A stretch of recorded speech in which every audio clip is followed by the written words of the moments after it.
effect of electric current. Now, magnetic effect of electric current, that means there is the flow of charge in a conductor which produces the magnetic effect.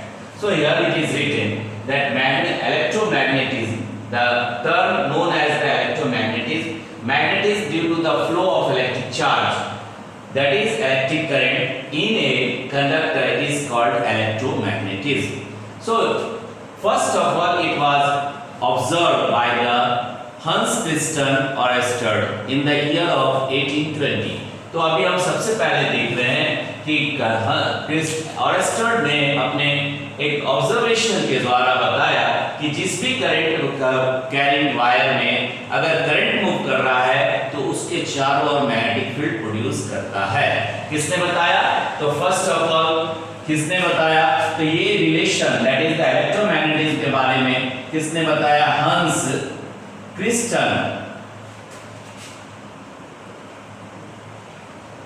Kristen ऑरेस्टेड ने in the year of 1820 he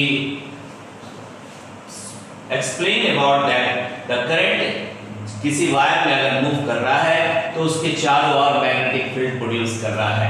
कैसे इसने देखा? तो इसने सबसे पहले देखो यहाँ पर हमने दो वायर कंसीडर किया है, one is the PQ and another also the PQ, but the current direction, दोनों में करंट का डायरेक्शन अपोजिट है। अभी मान लो हमने एक साइड से P से Q की और करंट का डायरेक्शन लिया और उसके पैरेलल में कंपास नीडल को रखे, तो ऑरेस्टेड ने भी इस एक्सपेरिमेंट को करके बताया कि इस जैसे ही करंट इसमें मूव किया the compass needle will deflect. किधर की ओर डिफ्लेक्ट किया? एक सर्टेन डायरेक्शन में वो डिफ्लेक्ट कर गया, कंपास नीडल मूव कर गया। तो इसका मतलब इसके चारों ओर कहीं मैग्नेटिक फील्ड है जिसके चलते either there is the attraction और repulsion over the compass needle, so that is the magnetic needle. Compass needle बोलो या इसको क्या बोलेंगे? मैग्नेटिक नीडल बोलेंगे। तो ऐसे में ये पता चला कि जैसे ही करंट इसमें दिया गया वायर में, कंडक्टर में, वायर में, तो उसके चारों ओर मैग्नेटिक फील्ड प्रोड्यूस किया जिसके चलते डिफ्लेक्शन कहाँ मिला? तो कंपास नीडल या मैग्नेटिक नीडल में डिफ्लेक्शन मिला। अब बात कर रहे हैं कि डिफ्लेक्शन को उन्होंने क्या किया कि अगर हम करंट के पोलैरिटी को बदल देते हैं, करंट के पोलैरिटी को चेंज कर दिया, तो जैसे करंट का पोलैरिटी को चेंज किया, करंट का डायरेक्शन को चेंज किया, पहले आपने करंट का डायरेक्शन किधर लिए थे? P से Q में, अब करंट का डायरेक्शन किधर ले रहे हैं? Q से P की ओर। तो क्या देखा कि ऐसे में जो कंपास नीडल आपने लिया हुआ था, ये रहा कंपास नीडल, उसका डायरेक्शन भी चेंज हो गया।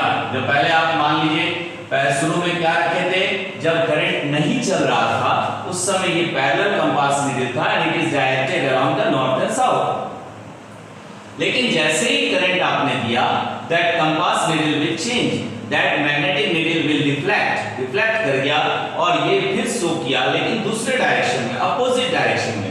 पहले का डायरेक्शन देखो कैसा है और दूसरा डायरेक्शन कैसा है। That means he concluded that there is some magnetic field whenever the current passes, current flow in the or the charge will flow in a conductor, there is the magnetic field, and due to that magnetic field the magnetic needle will deflect.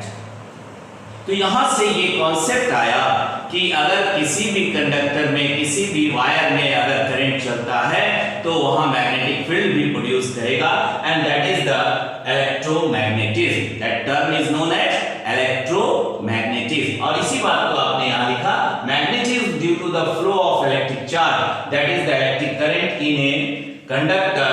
और इसको हम यहाँ पर conductor के साथ wire भी लिख सकते हैं, वायर, ठीक है, conductor wire is called the electromagnetism. So that is the हंस क्रिस्टियन ऑरेस्टेड एक्सपेरिमेंट। नाउ इसको और भी कैसे बढ़िया से कैसे समझाया, तो इस उन्होंने क्या किया, एक एक्सपेरिमेंटल सेटअप किया। एक्सपेरिमेंटल सेटअप में यहाँ पे मान लीजिए पोटेंशियल लगाया, that is the V potential, और इस पोटेंशियल V में यहाँ एक स्विच लगाया, दैट इज द की। और जब इसने करंट को पास कराया, और देखो यहाँ एक वायर लगा हुआ है, ये सभी कनेक्टेड है, कंडक्टर है, तो current will start moving whenever the switch is closed. जैसे आपने इसको क्लोज किया तो ऐसे में करंट फ्लो किया। और एक यहाँ पर डिश रखा है, जिस डिश में ये एक मेटेलिक डिश है जिसमें जो करंट को पास कराता है, और यहां वाटर लिया, क्या लिया, water, that is the impure water, it is not pure water, it is the impure water. कहने का मतलब है यहां पे इंप्योरिटीज है, क्योंकि प्योर वाटर आर इंसुलेटर। तो ऐसे में, और ये जो वायर हैंग कर रहा है, जो हैंगिंग वायर है वो फ्री है, क्या है, फ्री एंड है, हैंगिंग वायर का फ्री एंड है। तो ये पानी के सतह पे, जैसे बॉल रखा हुआ है, पानी के सतह पे ये लटका हुआ है, पकड़ा हुआ है ऐसे करके, पानी के साथ लगा हुआ है। जैसे करंट पास किया, इसके चारों ओर मैग्नेटिक फील्ड प्रोड्यूस कर दिया, इस वायर में वायर के चारों ओर मैग्नेटिक फील्ड तैयार हो गया। That magnetic field, that is the magnetic field. और इस मैग्नेटिक फील्ड के तैयार होने से अब यहां पर हमने मैग्नेट ले आया, सामने में मैग्नेट लाए, जैसे ही मैग्नेट लाए ये वायर क्या हुआ, अपनी जगह से हट गया और भाग गया कहीं और। वायर किधर चला गया, कहीं और चला गया, दूर कहीं भाग गया। ठीक है, जैसे ही आप यहां पर मैग्नेट लाए, इसका मतलब इसके चारों ओर भी मैग्नेटिक और ये भी मैग्नेटिक लाइंस, यहां देखो मैग्नेटिक लाइंस हमने बनाया हुआ है, these are the magnetic lines. ठीक है, these are the magnetic lines due to the this magnet. ये क्या है, मैग्नेट है, मैग्नेट। तो मैग्नेट को नजदीक लाए तो ऐसे में क्या देखें, ये वायर डिफ्लेक्ट कर गया। ये वायर क्यों डिफ्लेक्ट कर गया, तो ऐसा क्यों हुआ, ये सिंपल बात है, यहां पर भी एक मैग्नेटिक फील्ड प्रोड्यूस कर गया। सो मैग्नेटिक फील्ड का होना और मैग्नेटिक फील्ड और आ गया, तो इससे क्या हुआ, आइदर रिपल्सन और अट्रैक्शन हुआ। तो वायर ने कांटेक्ट को छोड़ दिया, जैसे कांटेक्ट छोड़ा सर्किट कट गया, ये फिर मैग्नेटिज्म को लूज कर दिया और ये फिर वापस चला आया। ठीक है, और इस तरह ये बार बार क्या कर रहा है, वाइब्रेट करने लगा। जब जब कांटेक्ट करता, करंट मूव करता, और क्योंकि मैग्नेट सामने में है तो देयर इज द डिफ्लेक्शन, दो मैग्नेटिक फील्ड आपस में डिफ्लेक्ट कर रहा है। तो ऐसे में वायर का वाइब्रेशन स्टार्ट हो गया, जब टच करता तो कंटिन्यू, जब हट गया तो डिसकंटिन्यू। तो ये बता रहा है कि वायर कहीं भी करंट अगर मूव कर रहा है, आई करंट अगर इसमें मूव कर रहा है, तो इसके चारों ओर मैग्नेटिक फील्ड प्रोड्यूस कर रहा है। और मैग्नेटिक फील्ड, तो इसका मतलब मैग्नेटिक फील्ड क्या हुआ, दैट मैग्नेटिक फील्ड क्या है। सबसे पहला बात हमारे दिमाग में आ रहा है या हमें समझना है कि what is the magnetic field, क्या है मैग्नेटिक फील्ड। तो वो फील्ड मींस द स्पेस और the region around a current carrying wire, current जिसमें चल रहा है उसके चारों ओर का स्पेस और reason where the magnetism will be felt, means where the effect of magnetism will be observed, जहां पर मैग्नेटिज्म माने अट्रैक्शन और रिपल्सन को पाया जाता है।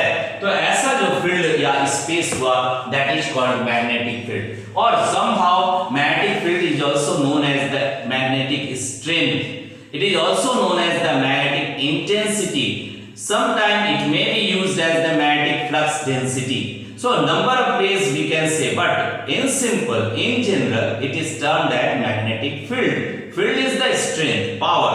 ठीक है, तो अभी हम समझ रहे हैं मैग्नेटिक फील्ड, और इस फील्ड का सिंबल क्या होता है, that is the B vector. तो B vector is the symbol, symbol माने मैग्नेटिक फील्ड को हम किससे रिप्रेजेंट करते हैं, बी से रिप्रेजेंट करते हैं। और मैग्नेटिक फील्ड क्या है, वेक्टर क्वांटिटी है, इसलिए उसके ऊपर क्या लगाए हैं, वेक्टर लगाए हैं। अब देखो मैग्नेटिक फील्ड है क्या, तो हम यहां पे लिख सकते हैं द स्पेस और reason around the current carrying conductor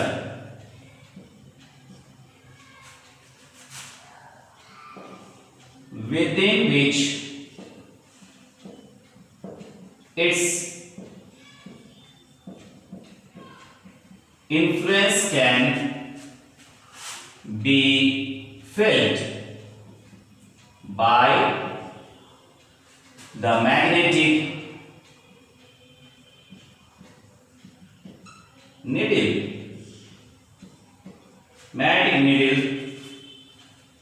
and that is the magnetic field. Magnetic field क्या है, it is the space or the region around the current carrying wire, जो करंट कैरिंग वायर है उसके चारों ओर, उसके along उस current carrying wire के along जो फील्ड और जो स्पेस जो रीजन तैयार हुआ, वो रीजन जहां पे उसका इन्फ्लुएंस, उसका इफेक्ट देखा जाता है, उसको हम क्या कहेंगे?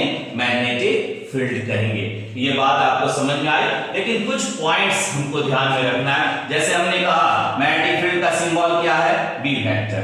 उसी तरह मैग्नेटिक फील्ड का यूनिट होता है, SI unit of the magnetic field is the tesla, CGS unit of the magnetic field is the gauss. तो कुछ कॉमन बातें हैं जो हमको नोट के रूप में दिमाग में रखना है। सो नोट के रूप में हम देख रहे हैं कि SI unit of magnetic field, SI unit of magnetic field. तो मैग्नेटिक फील्ड को आपने क्या लिया? B vector. तो SI unit of B vector is equal to क्या है? टेस्ला। और टेस्ला को हम T से रिप्रेजेंट करते हैं। जैसे फोर्स का यूनिट क्या हो गया? न्यूटन। उसी तरह मैग्नेटिक फील्ड का यूनिट क्या हो गया? Tesla, SI unit. ठीक है। तो अब इसका CGS यूनिट क्या है? CGS unit of magnetic field vector क्या है? दैट इज गॉस, जिसको हम G से रिप्रेजेंट करते हैं। अब 1 टेस्ला या 1 गॉस कितने के बराबर होगा?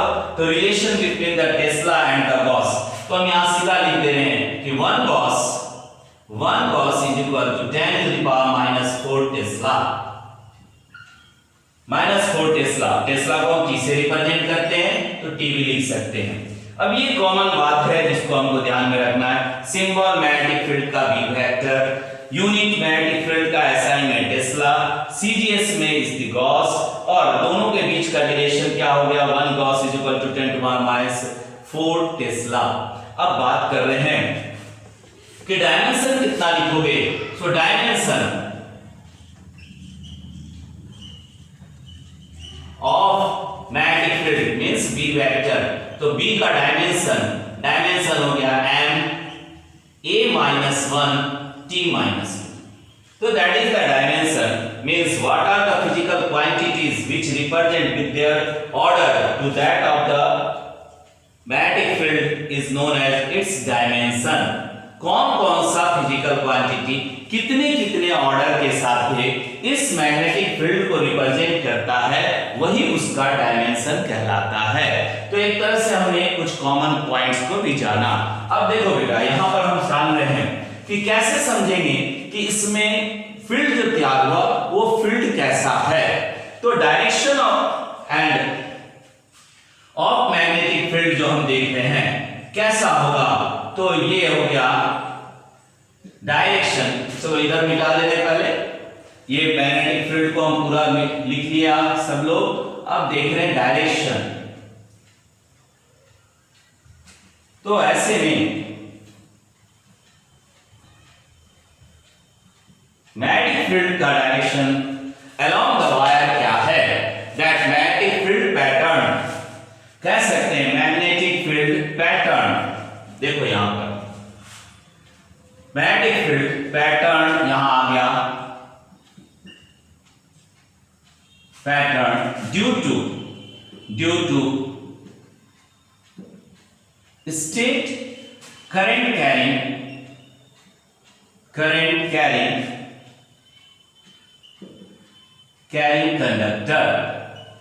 कंडक्टर। तो current carrying conductor, straight current carrying conductor में मैग्नेटिक फील्ड का पैटर्न कैसा होगा, फील्ड का स्पेस का कैरेक्टर कैसा होगा।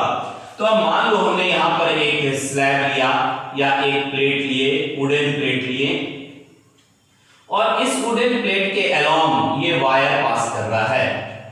This is the wire which at which the current I is moving and current I ऊपर की ओर जा रहा है। सपोज करो दैट करंट I का डायरेक्शन ऐसा है। तो वायर है ये क्या है? दिस इज द वायर, और ये पोटेंशियल के साथ लगा हुआ है। मान लीजिए हमने यहां पर पोटेंशियल लगा दिया और यहां स्विच कर दिए।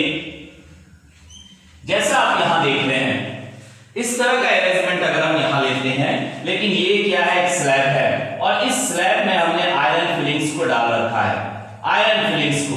तो हमने क्या ऑब्जर्व किया कि ये सभी आयरन फिलिंग्स जो है वो अपने आप को रीअरेंज कर लिया in the form of concentric circles, ring of concentric circle.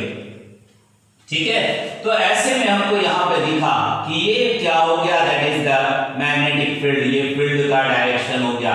ऐसा सर्कुलर रिंग्स के रूप में, सर्कुलर कंसंट्रिक रिंग्स के रूप में एक के बाद ऐसा रिंग में तैयार हो गया मैग्नेटिक फील्ड। तो ये क्या है, that is the magnetic field B vector, current इधर जा रहा है। अब कैसे होगा, और मैग्नेटिक फील्ड है तो इसका नॉर्थ पोल किधर होगा, साउथ पोल किधर होगा, इस बात को हम समझेंगे। पहले तो हमने समझा कि ये कंसंट्रिक रिंग्स के रूप में डेवलप किया। कैसा डेवलप किया, in the form of concentric, the pattern consist of concentric circular ring, concentric circular rings के रूप में ये तैयार हुआ मैग्नेटिक फील्ड। अब इसमें डायरेक्शन किधर होगा, नॉर्थ कहां रिप्रेजेंट करेगा, साउथ कहां रिप्रेजेंट करेगा, तो उसके लिए यहां पर हम लोग एक अलग तरीका से देख रहे हैं, that is the right hand thumb rule और Maxwell right hand thumb rule, और कह सकते हैं that is the Maxwell screw rule.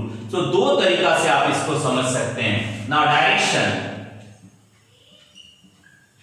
Of magnetic field, magnetic field का डायरेक्शन कैसा होगा, तो अब देखो यहां पर दो बात हमने कहा, मैक्सवेल स्क्रू रूल और या मैक्सवेल थंब रूल। तो ये दोनों बात को हम देख रहे हैं। मैक्सवेल, चलो यहां पे कंसंट्रिक रिंग्स को हम मिटा दे रहे हैं और पहले बात को समझ रहे हैं। मैक्सवेल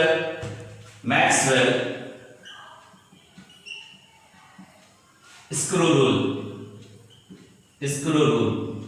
क्या कहता है मैक्सवेल स्क्रू रूल, कि अगर आप एक स्क्रू को देखें, अगर आप एक स्क्रू को लें और ये स्क्रू को मोमेंट, यहां मान लो ये हमने स्क्रू लिया है, दिस इज द स्क्रू, और ये स्क्रू का कंडीशन है ऐसा, और मोशन अगर आप ऐसे कर रहे हैं, स्क्रू को मूव करा रहे हैं, ठीक है, स्क्रू को मूव करा रहे हैं इन द वे, कैसा आप देख रहे हैं, तो ऐसे में करंट का डायरेक्शन किधर है, ऊपर की ओर करंट का डायरेक्शन है। तो मैग्नेटिक फील्ड क्या हो गया, इधर नॉर्थ हो गया और इधर साउथ हो गया, and it will produce the concentric rings. ये कैसा बना रहा है, कंसंट्रिक रिंग्स के रूप में बना रहा है।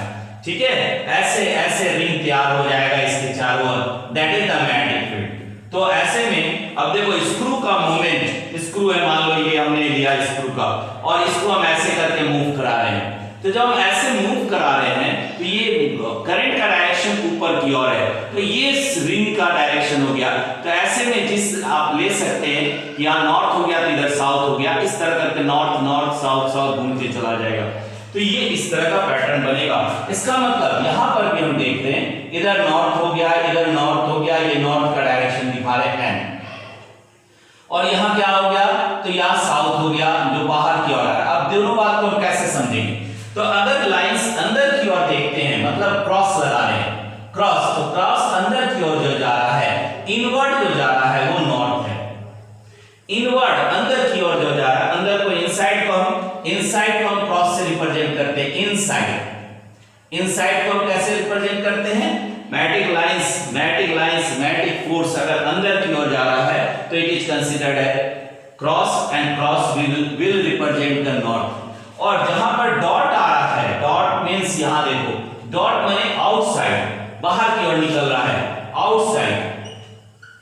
लाइंस कैसा है, बाहर की ओर निकल रहा है, ऐसे बाहर जा रहा है। देखो यहां एरो हमने दिया, यहां एरो दिए, ये एरो बाहर की ओर है, ये भी एरो बाहर की ओर है, ठीक है, इधर अंदर की ओर एरो जा रहा है, इधर बाहर की ओर आ रहा है। तो जब हम बाहर की ओर लेंगे, आउटसाइड लेंगे, तो ये क्या हो जाएगा, डॉट हो जाएगा, और ये डॉट किसको रिप्रेजेंट करेगा, साउथ को रिप्रेजेंट करेगा। तो इस तरह हम नॉर्थ और साउथ को भी कंसीडर करते हैं, और यही चीज आप यहां भी कर रहे हैं। जो ये मैग्नेटिक फील्ड आप लिए हैं, यहां पर एरो जो अंदर की ओर दिखा रहा है, अंदर की ओर जो जा रहा है, क्रॉस बना हुआ, ये नॉर्थ को रिप्रेजेंट कर रहा है, नॉर्थ डायपोल या नॉर्थ स्ट्रिंग। और इधर क्या हो गया, जो बाहर की ओर आ रहा है, जिसको आप डॉट से रिप्रेजेंट करते हैं, वो क्या है, साउथ है, मतलब साउथ पोल।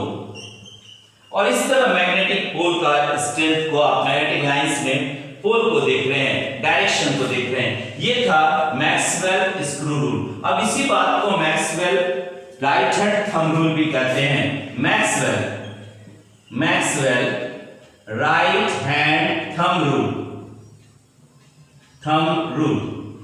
तो अब थंब रूल के में क्या हुआ, ये मेरा हाथ है मान लो, तो करंट का डायरेक्शन थंब हो गया, करंट इज द थंब, और ये जो फिंगर दिख रहा है इसको ऐसे कर्व कर दो और इस थंब को इसके अलोंग कवर करो। तो कवर करोगे तो ये फिंगर लाइंस ऐसे मूव करेगा, थंब के चारों ओर मूव करेगा। तो ऐसे में ये जो लाइंस जो दिख रहा है फिंगर का, that will represent the magnetic lines, और thumb represent the current. Thumb किसको रिप्रेजेंट कर रहा है, करंट को, और फिंगर किसको रिप्रेजेंट कर रहा है, मैग्नेटिक लाइंस को।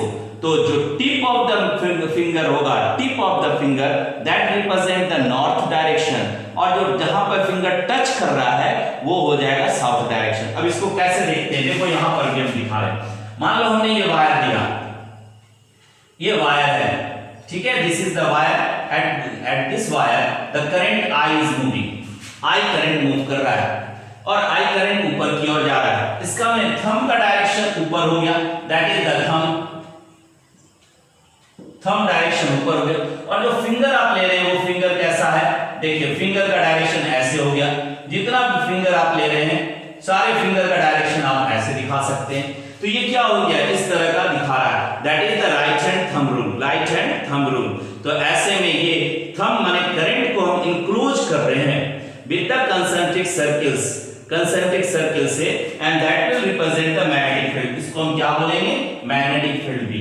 तो जो टिप है means the finger and represent the north. इसका मतलब ये जो नॉर्थ का फिंगर एंड जो दिख रहा है दैट रिप्रेजेंट द नॉर्थ, और जो जहां पे फिंगर टच किया हुआ है, उंगली से लगा हुआ है, यहां पर जो पाम से लगा हुआ है, ऐसा पोर्शन क्या हो गया, साउथ हो गया। अब ये घुमाते जाओ तो जहां जहां टिप नजर आएगा वो तुम्हारा क्या कहलाएगा, नॉर्थ कहलाएगा, और जहां जहां एंड टच करेगा वो साउथ कहलाएगा।